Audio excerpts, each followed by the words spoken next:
नमस्कार, न्यूज़ार के खास कार्यक्रम आमना सामना में आपका स्वागत है। मैं हूं देवेंद्र कुशवाहा।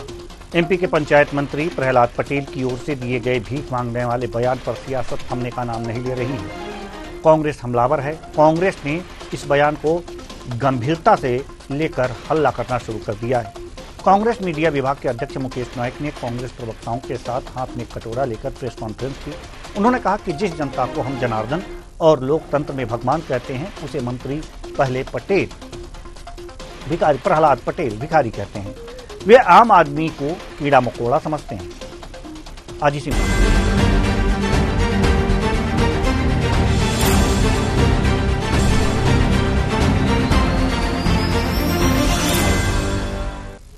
कांग्रेस अब मंत्री प्रहलाद पटेल के विरोध में सभी जिला मुख्यालयों पर 6 से 8 मार्च तक प्रदर्शन करने जा रही है। 10 मार्च को भोपाल में किसान कांग्रेस के नेतृत्व में विशाल प्रदर्शन होगा, जिसमें कांग्रेस प्रदेश प्रभारी, प्रदेश अध्यक्ष सहित तमाम कार्यकर्ता पदाधिकारी मौजूद रहेंगे।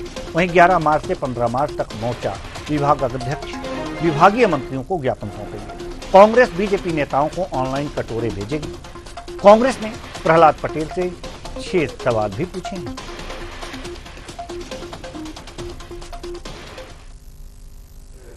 डेमोक्रेटिक पार्टी का नेता जिसकी संपूर्ण राजनीति, जिसका संपूर्ण यश, कीर्ति और सम्मान, जिसकी संपूर्ण सेवा भावना जनता के समर्थन पर टिकी हो और वह आदमी कहे कि जनता भिखारी है, तो ऐसे आदमी को तो तत्काल इस्तीफा दे देना चाहिए। और सरकार में अगर जरा भी लज्जा है, समझ है, पॉलिटिकल विजडम है, तो सरकार को भी इन्हें अपने पद से बर्खास्त कर देना चाहिए। इसे लेकर बीजेपी ने कांग्रेस पर पलटवार किया है। आइए सुनते हैं क्या कहते हैं बीजेपी के नेता।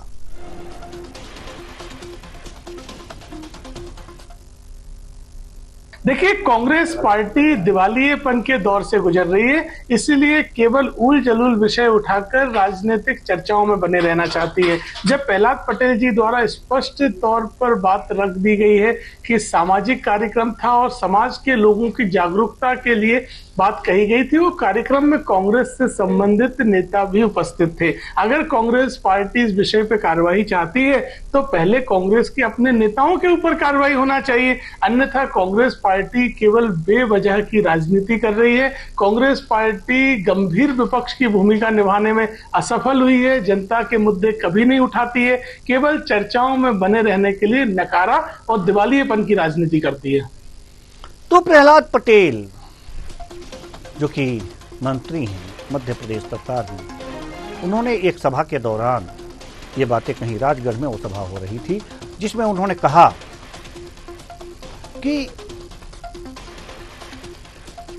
जो जनता है वो मंत्री को माला पहनाती है और एक पत्र थमा के चली जाती है, मांग पत्र थमा के चली जाती है। ये भीख मांगने वाली प्रवृत्ति हटनी चाहिए, व्यक्ति को स्वावलंबी बनना चाहिए। ये बातें कही है, उस पर ये तमाम हो हल्ला मचा हुआ है। आज इसी हो हल्ले पर करेंगे चर्चा, और चर्चा के लिए हमारे साथ जो मेहमान जुड़े हुए हैं उनसे आपका परिचय करा दें। डॉक्टर प्रेम व्यास, प्रवक्ता बीजेपी, बहुत बहुत स्वागत है आपका हमारे इस कार्यक्रम में। डॉक्टर विक्रम चौधरी, प्रवक्ता कांग्रेस, आपका भी बहुत बहुत स्वागत है हमारे इस कार्यक्रम में। आदित्य नारायण उपाध्याय जी, वरिष्ठ पत्रकार, आपका भी बहुत बहुत स्वागत है हमारे इस कार्यक्रम में। डॉक्टर प्रेम व्यास, प्रवक्ता बीजेपी, शुरुआत आप ही से करते हैं, क्योंकि जो प्रहलाद पटेल जी ने राजगढ़ की सभा में ये बातें कहीं, वो अब व्यापक रूप लेता जा रहा है। क्या कहेंगे आप? कांग्रेस अब ऑनलाइन कटोरे भेजेगी? देखिए देवेंद्र जी, मुझे लगता है कि जिस समाज के अंतर्गत उन्होंने बयान दिया वे भी उस समाज का हिस्सा है, और उस समाज के किसी भी कार्यक्रम में ये एक पारिवारिक सदस्य के रूप में मौजूद रहता है। दूसरी चीज है कि जो दिया वक्तव्य था उसका स्थान, संदर्भ और उद्देश्य, इन तीनों चीजों को वहां पर बैठे लोग महत्व देते हैं। जैसे ही उनका उद्बोधन हुआ उसके बाद वहां के बैठे लोगों ने तालियों से उनका स्वागत करा। मुझे लगता है कि जिस विषय को वो व्यक्तियों तक वहां पर पहुंचाना चाहते थे वो तत्कालिक रूप से उन लोगों तक पहुंचा भी, इसीलिए उन्होंने स्नेहपूर्वक, आप पूरा वीडियो देखेंगे तो तालियों से उनका स्वागत करा। दूसरी तरफ जो उनका आग्रह था वो सुठालिया में था, पार्टी का कार्यक्रम नहीं था, वहां पर मंचासीन कांग्रेस के नेता भी थे। शीर्ष पद पर बैठे कांग्रेस के नेता भी, चूंकि वे समाज का महत्वपूर्ण अंग थे, महत्वपूर्ण हिस्सा थे, पर चूंकि वहां पूरे संवाद को अगर दृष्टिगोचर रखते हुए उन्होंने देखा था, तो उनको वहां पर उसमें कहीं भी कोई विवाद की स्थिति या सवालिया निशान या मतभेद नहीं प्रदर्शित हुआ, क्योंकि पूरा बयान, समस्त पूरे बयानों को उन्होंने सुना भी, देखा भी, परखा भी। लेकिन जैसे ही 48 घंटे बाद बयान आदरणीय जीतू पटवारी जी मीडिया विभाग के पास में आता है, तो इसका विरोध प्रारंभ हो जाता है। मुझे लगता है कि जिस तरह से उन्होंने अगले दिन उन्होंने पुनः स्पष्टीकरण दिया है, अंत में जब कार्यक्रम समाप्त हो रहा था, तो उन्होंने स्वयं भी, क्योंकि वे उसी समाज का हिस्सा है, उन्होंने हाथ जोड़कर भिक्षावृत्ति भी करी है कि मैं अपने समाज से भिक्षावृत्ति करता हूं। और चूंकि उनके जो पूर्व के कार्य है, लगभग 3000 किलोमीटर की पैदल यात्रा हो, तब यही समाज के वरिष्ठ जन उनके साथ में सम्मिलित हुए थे, उनके कटाक्ष को भी समझते हैं, उनके धैर्य को भी समझते हैं, उनके कार्यों को भी समझते हैं, जो उसे समाज हित में करें। तो मुझे लगता है समग्रता के साथ में जब समाज के बंधुओं ने पूरा संवाद सुना था, उनको आपत्ति नहीं थी। लेकिन कांग्रेस के मित्रों को इसीलिए राजनीति प्रेषित होती है, क्योंकि उस विशेष जगह से पिछड़ा वर्ग के उमा जी भी नेता थी, पिछड़ा वर्ग से आदरणीय प्रहलाद जी भी है। और प्रहलाद जी की एक और चीज मशहूर है उस क्षेत्र में कि वह, उन्होंने संकल्प लिया था कि मैं जब तक अंत तक जाऊंगा, जब तक सशक्तिकरण नहीं करूंगा, जब तक संस्कारवान समाज का, आत्मनिर्भर समाज का निर्माण नहीं कर लेता, मैं आरक्षण का लाभ नहीं लूंगा। इसीलिए ना तो उन्होंने परिवार में किसी भी तरह का आरक्षण किया, वहां की जनता अच्छे से जानती है। और आज के आप देवेंद्र जी कई सारे ट्वीट जो युवा समाज है, लोधी समाज के कई सारे नेतृत्वकर्ताओं ने उनके फेवर में ट्वीट्स को भी पोस्ट करा। मुझे लगता है समाज और उनके बीच का संवाद है, जिसको वे भी स्पष्ट पूर्व में भी कर चुका और अगले दिन भी स्पष्ट कर चुके थे। जी, डॉक्टर विक्रम चौधरी जी, डॉक्टर प्रेम व्यास ने बहुत ही जोरदार तरीके से अपने पार्टी का पक्ष रखा है। उनका कहना था कि वो अपने समाज को कह रहे थे कि भिक्षावृत्ति से बचें, मांगने से बचें, स्वावलंबी हों। स्वावलंबी होने के परिप्रेक्ष्य में ये बातें कही गई थी और कांग्रेस ने इस बात को उठा लिया है। क्या कहेंगे?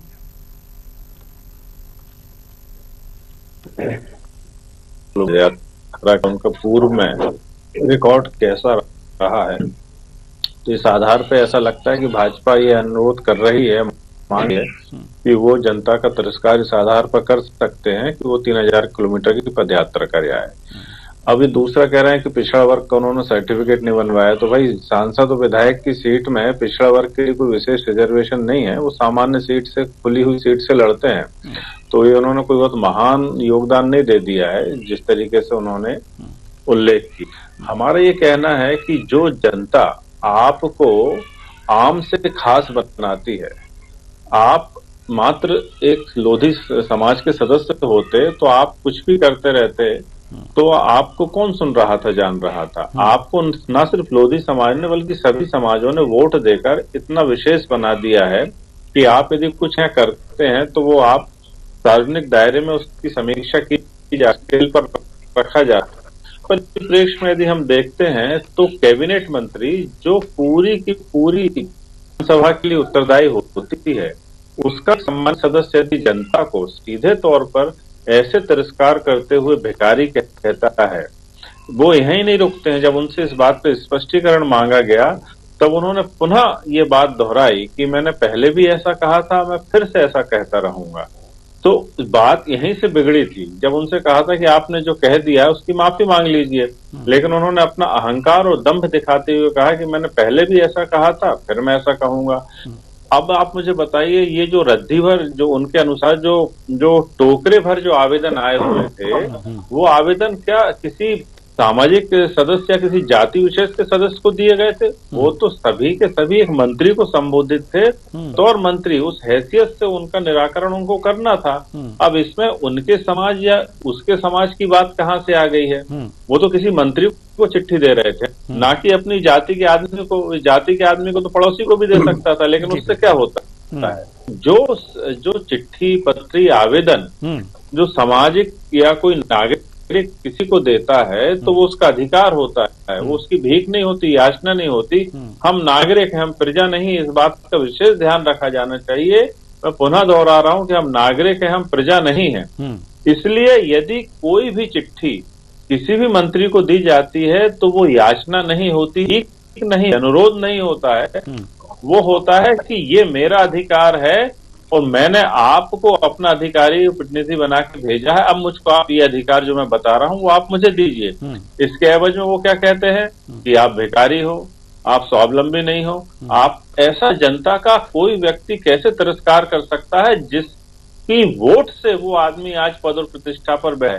आप 5-5, 6-6 चुनाव लड़ चुके, हर बार आप हाथ जोड़ के निकलते हो, वरिष्ठों के पांव पड़ते हो, माँ बहन कन्याओं के पांव पड़ते हो, तब आप भिखारी नहीं होते हो।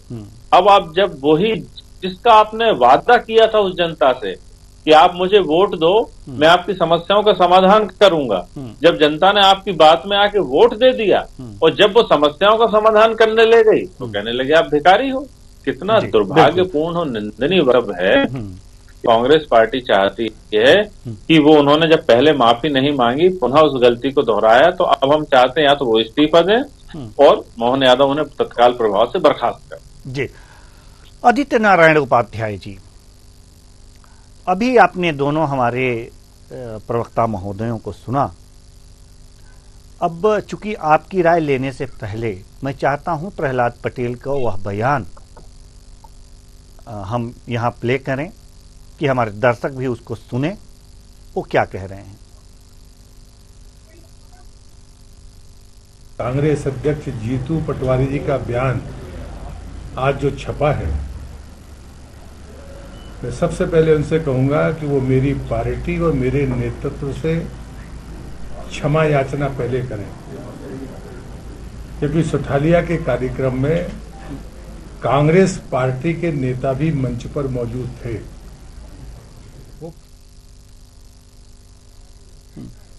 चलिए, बयान मैं आपको बता देता हूं। बयान यही था कि टोकरी भर आवेदन आ जाते हैं, टोकरी भर आवेदन आ जाते हैं, इस प्रवृत्ति को हटना चाहिए, लोगों को स्वावलंबी बनना चाहिए। लेकिन जैसा कि डॉक्टर विक्रम चौधरी जी ने कहा है कि लोग वोट दे करके मंत्री या विधायक इसीलिए बनाते हैं, अपना जनप्रतिनिधि इसीलिए चुनते हैं कि हमारी समस्याओं का निराकरण हो और जो समस्याएं हैं उनके तक पहुंचाएं, वो उनका अधिकार है। आदित्य नारायण उपाध्याय जी, सवाल ये है कि ये डॉक्टर प्रेम व्यास जी का तर्क इसके कितना सटीक बैठता है कि वो उनके समाज का कार्यक्रम था। देखिए, कोई कार्यक्रम जब उसकी रिपोर्ट पब्लिक डोमेन में आ जाती है तो वो पब्लिक का हो जाता है। और जैसे यही है, यदि समाज का था तो वो पब्लिक डोमेन में क्यों आया? और पब्लिक डोमेन में जब आता है तो वैसे पूरी बात ये है कि रानी अवंतीबाई और सभी समाज और सभी जो है पुराने सम्मानीय जो प्रेरक चरित्र जो है वो पूरी सरकार के और पूरे प्रदेश के और पूरे देश के सम्मानीय है। उसमें किसी समाज का व्यक्तिगत कुछ भी नहीं है। मेरा ये कहना है कि लोग अपनी समस्याएं प्रशासन तक लेकर जाते हैं और स्थानीय नेताओं तक लेकर जाते हैं। जब वो समस्या वहां पर हल नहीं होती है तो वो मंत्री तक पहुंचते अपना ज्ञापन देने, और मंत्री का निश्चित तौर पर कर्तव्य है कि उनकी समस्या को शालीनता से सुने, सहजता से सुने और सुनने के बाद समझे और निराकरण करने की उनमें ललक होना चाहिए। मैंने इनका पूरा भाषण सुना, लगभग पूरा भाषण सुना। प्रहलाद जी ने बहुत अच्छा भाषण दिया और वो बहुत अच्छे वक्ता हैं, लेकिन जो संदर्भ उन्होंने कोट किया, जिस तरह से आयोजन, अब यदि अवंतीबाई पर था या समाज का कार्यक्रम था, समाज के कल्याण के लिए बात करना था, तो उनको आम पब्लिक द्वारा उनके स्वागत के दौरान दिए गए मांग पत्रों को कोट नहीं करना था। उनको ये कहना था कि समाज के लोग मुझसे कुछ ना मांगे। उन्होंने तो ये बोला स्पष्ट रूप से कि मेरा जहां पे भी जाता हूं स्वागत होता है तो लोग टोकरी भर जो है ज्ञापन दे देते हैं। तो किसको दें? आपने स्वयं चुनाव लड़ा था और आपने स्वयं, आपकी मंशा थी जनता का प्रतिनिधित्व करना, जिनका आप प्रतिनिधित्व करते हो, जिन लोगों ने आप पर विश्वास करके वोट दिया, उनकी नहीं सुनना चाहते तो किसकी सुनेंगे आप? आप भी इसी तरीके से लोगों की समस्याओं को एकीकृत करके विधानसभा में रखते हैं, अपनी सरकार के सामने रखते हैं और क्षेत्र की समस्या सुलझती है। इसी तरह से प्रदेश सरकार अपनी प्रमुख बातों को केंद्र में रखते हैं। सांसद लोग अपनी बातों को केंद्र सरकार से अपने क्षेत्र की समस्याओं को निराकरण की बात करते हैं, वो भीख नहीं मांगते हैं, वो निश्चित तौर पर जनता की बात करते हैं। यदि अपना ज्ञापन देना या अपनी मांग करना लोकतंत्र में भीख मांगना है, तो निश्चित तौर पर वो लोकतंत्र का मजाक उड़ा रहे हैं इस तरीके से। किसी भी तरीके से उनकी इस बात को जो है वो उचित नहीं कहा जा सकता। दूसरी बात मैं ये कहूंगा कि उनके आज के बयान में उन्होंने कहा कि वो जो विपक्ष के कांग्रेसियों ने जो बात कही है उस पर से उनकी भारतीय जनता पार्टी से और उनकी सरकार से माफी मांगे। ये उनकी पार्टी का अधिकृत जो है बयान नहीं है। यहाँ बीजेपी के मेरे मित्र प्रेम व्यास जी बैठे हैं, वो कह सकते हैं, निश्चित तौर पर वो कहेंगे कि उनकी पार्टी का बयान नहीं है ऐसा। बीजेपी कभी ऐसा नहीं कह सकती कि जो है लोग अपना मांग पत्र नेताओं को ना दें। ना तो ये सरकार का आधिकारिक बयान है और ना भारतीय जनता पार्टी का आधिकारिक बयान है। मुझे लगता है कि बीजेपी प्रवक्ता जो प्रेम व्यास जी बैठे हैं उनको स्पष्ट कर देना चाहिए। जी, प्रेम व्यास जी स्पष्ट करेंगे इस बात को? प्रहलाद पटेल जी ने जो आज बात कही है, चलिए पहले उसको सुनवा ही लेते हैं। वही बाइट जो अभी कुछ देर पहले आपने प्ले किया था, वही प्ले कीजिए जरा। कांग्रेस अध्यक्ष जीतू पटवारी जी का बयान आज जो छपा है, मैं सबसे पहले उनसे कहूंगा कि वो मेरी पार्टी और मेरे नेतृत्व से क्षमा याचना पहले करें, क्योंकि सुठालिया के कार्यक्रम में कांग्रेस पार्टी के नेता भी मंच पर मौजूद थे। वो पार्टी का कार्यक्रम नहीं था। ऐसी स्थिति में मेरी पार्टी और मेरे नेतृत्व को कटघरे में खड़ा करना ये जीतू पटवारी के छपास का कारण है। और मैं एक और बात उनसे कहता हूं कि यदि कार्यवाही करनी है तो जो लोग मेरे साथ मंच पर थे, कांग्रेस के लोग, पहले वो उन पर कार्यवाही करें। ये मेरा बयान मेरे सजातीय बंधुओं के बीच मेरी अपनी बात थी, जो मैं वर्षों से करता रहा हूं और करता रहूंगा। स्वाभिमान से खड़ा करना समाज को ये अपराध नहीं है। और जिस मीडिया ग्रुप ने ये बात छापकर शुरुआत की है, मैं उनसे कहूंगा कि वो बहुत पुराने और बड़े प्रतिष्ठित मीडिया ग्रुप है। ये जो दुराग्रह है, इस दुराग्रह को आज नहीं कल सामने चीजें आएंगी। मुझे लगता है कि ये बिल्कुल कतई भी उचित नहीं है। इसलिए मैं फिर रिपीट कर रहा हूं, जीतू पटवारी जी को, जिनने बिना सोचे समझे जिस प्रकार से हमारे नेतृत्व और पार्टी पर हमला किया है, वो क्षमा याचना करें। अगर उनको विरोध करना है तो वो प्रहलाद पटेल का विरोध कर सकते हैं। जी, आदित्य नारायण उपाध्याय जी, जो बातें आपने कही हैं वो बातें इसमें प्रहलाद पटेल जी कह रहे हैं। प्रेम व्यास जी ने बात नहीं सुनी, नहीं तो वो आते नहीं डिबेट में। जी, अब डॉक्टर प्रेम व्यास जी कुछ कहें उससे पहले आप तो मेरे साथ इसके पूर्व में डिबेट में बैठ चुके हैं। डिबेट में क्यों नहीं आएंगे? डिबेट नहीं, इसीलिए धीरज और धैर्य के साथ में भारतीय जनता पार्टी का हर प्रवक्ता, हर कार्यकर्ता धीरज और धैर्य धारण करता है। और समय के प्रहलाद पटेल कह रहे हैं कि ये मेरा निजी वक्तव्य है। नहीं, आप कितने सहमत हैं प्रहलाद पटेल के बयान से? आप कितने सहमत हैं? कह रहे हैं निजी वक्तव्य। मेरी शाब्दिक मर्यादा को मैंने पार करा हो तो बता देंगे। नहीं, ये पार्टी का बयान हो सकता है क्या? नहीं, डॉक्टर प्रेम व्यास जी, ये पार्टी का बयान हो सकता है क्या? तात्कालिक जी, देखिए, तात्कालिक परिस्थितियों के अनुसार उनसे जो प्रश्न करा उसका उन्होंने जवाब दिया, और वे पूर्व में अगले दिन भी स्पष्टीकरण दे चुके हैं कि मेरी समाज बंधुओं के मध्य में अगर मैंने कुछ कहा तो वो मुझ पर भी लागू होता है। और सुठालिया के कार्यक्रम के संदर्भ में उसके पूर्व में 1-to-1 चर्चा में चलिए वो बयान भी सुन लेते हैं। डॉक्टर प्रेम व्यास जी, हम ज्यादा कुछ नहीं कहते हैं, वो बयान भी सुन लेते हैं। हमारे पास वो बयान भी आ गया जी, जरा उसे भी प्ले कर दीजिए, उसके बाद से हम डिबेट को आगे बढ़ाएंगे जी।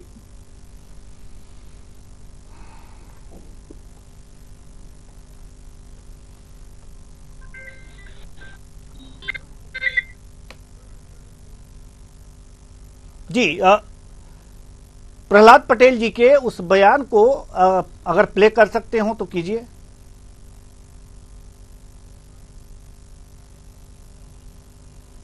अब तो सरकार से भीख मांगने की आदत लोगों की पड़ गई है। नेता आते हैं तो कागज, एक टुकड़ा तो कागज मिलते हैं उनको, मंच पर है माला पहनाएंगे और एक पत्र पकड़ा देंगे। ये अच्छी आदतें नहीं है। लेने की बजाय देने का मानस बनाइए। मैं दावे से कहता हूं, आप भी सुखी होंगे और एक संस्कारवान समाज को हम खड़ा करेंगे। ये भिखारियों की फौज इकट्ठा करना, ये समाज को मजबूत करना नहीं है, ये समाज को कमजोर करना है।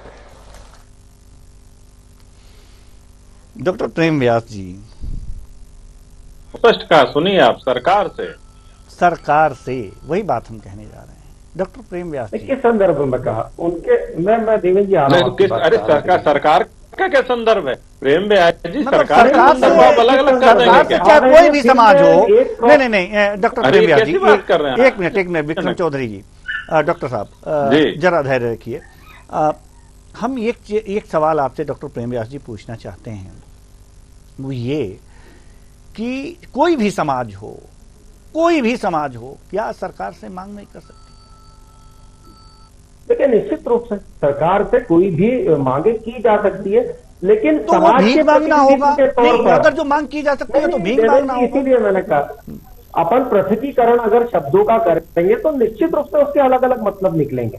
इसीलिए मैंने कहा, संयुक्तिकरण के साथ में अगर उनको शब्दों को सुना जाएगा तो निश्चित रूप से उसका महत्व भी निकलेगा और उसका मतलब भी समझ में आएगा। उनका कहने का मतलब था कि समाज लेने की मानसिकता नहीं, देने की मानसिकता के साथ में। और उन्होंने उसी समय वीरांगना की भी बात करी। उन्होंने कहा किसी शहीद वीरांगना का सम्मान तब जब हम उस चरित्र के साथ जीने का कार्य करें। और उसके पूर्व में 3 या 4 कार्यक्रम ऐसे थे जब उन्होंने समाज को दिशा निर्देशन दिया और कहा भी कि आत्मनिर्भर समाज बनने के लिए जो प्रयास करना चाहिए वो जब भी करना चाहेगा समाज, तो सरकार के रूप में जो मदद होगी, प्रहलाद पटेल आपके साथ में खड़ा है। और इसके पूर्व में समाज में सशक्तिकरण के लिए जितनी योजना है समाज के माध्यम से प्रस्तुत की हो किसी भी ओबीसी वर्ग के, मैंने इसीलिए कहा था कि वे स्वयं आरक्षण का लाभ नहीं लेते। मुझे लगा था मेरे मित्र अरे तो आरक्षण में नौकरी करने जा रहे हैं क्या? आप क्या बातें कर रहे हैं? नेता प्रतिपक्ष ने कहा नौकरी करने जा रहे हैं क्या? वो ओबीसी का सर्टिफिकेट लगाएंगे, लाभ नहीं लेंगे। नहीं, बताइए ना, नेता प्रतिपक्ष ने कहा था ओबीसी में नौकरी मांगने जा रहे हैं। ठीक है, बताइए ना। ठीक है, डॉक्टर विक्रम चौधरी जी कुछ कहना चाह रहे हैं, चलिए ठीक है। देखिए, उन्होंने एक शब्द, एक तो ये कहा कि सरकार से, तो यदि वो उनका समाज का कार्यक्रम था तो वो ये कहते मुझसे।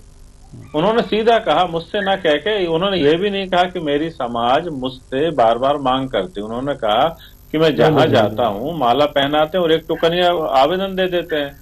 तो भाई माला आपको क्यों पहनाई जा रही है? इसलिए नहीं पहनाई जा रही कि आप प्रहलाद पटेल हो, माला इसलिए पहनाई जा रही है कि आप कैबिनेट मंत्री हो। और फिर उन्होंने कहा कि भिखारियों की फौज, कितना आपत्तिजनक शब्द है। क्या वो सरकार से दाल चावल रोटी मांग रहे हैं कि क्या? वो कोई ना कोई ऐसी उनकी मांग होगी जो उनके स्तर पर पूरी नहीं हो रही होगी, या उनको कोई अन्याय हो रहा होगा, या उनकी फरियाद जो है प्रशासन नहीं सुन रहा होगा।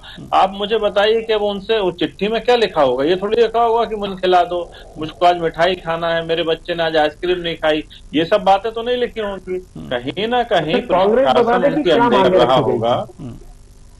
नहीं तो टुकनिया भर आई थी, वो आप ही बता दो ना, उसमें तो फेंक दी।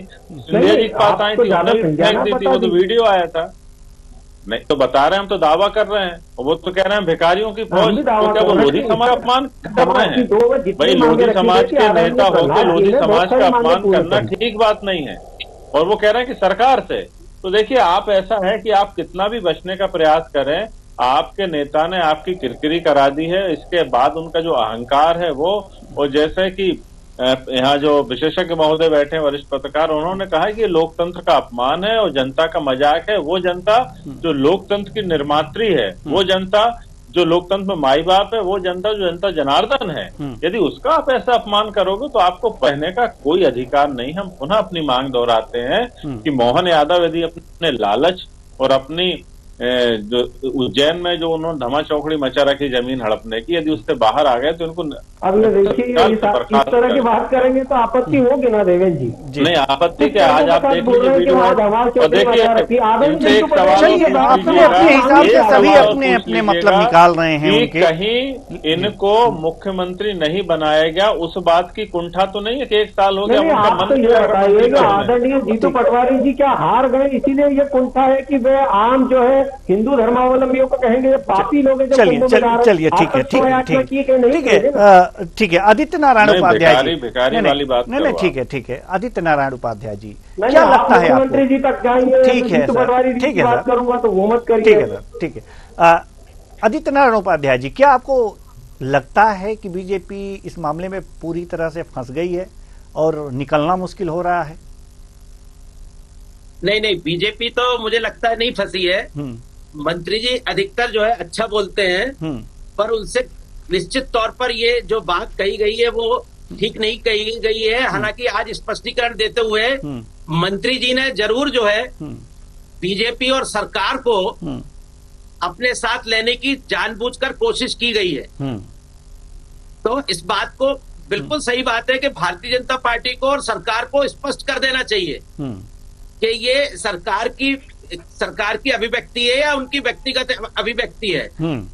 तो निश्चित तौर पर इसमें मैं किसी पार्टी को नहीं कहता, लेकिन मैं निश्चित तौर पर कहता हूं कि उनसे गलती हुई है। उनको जो है शालीनता से अपनी गलती को महसूस करना चाहिए, गलती को अभिव्यक्त करना चाहिए, ताकि लोगों में और पार्टी को भी जो है असहज स्थिति का सामना न करना पड़े। उसमें दिक्कत क्या है? जी बिल्कुल सही बात आपने कही है। चूंकि समय नहीं है, नहीं तो इस चर्चा को और आगे बढ़ाते। बहुत बहुत धन्यवाद सभी विद्वानों का, आप आए और इस गंभीर मुद्दे पर अपने अपने विचार रखे।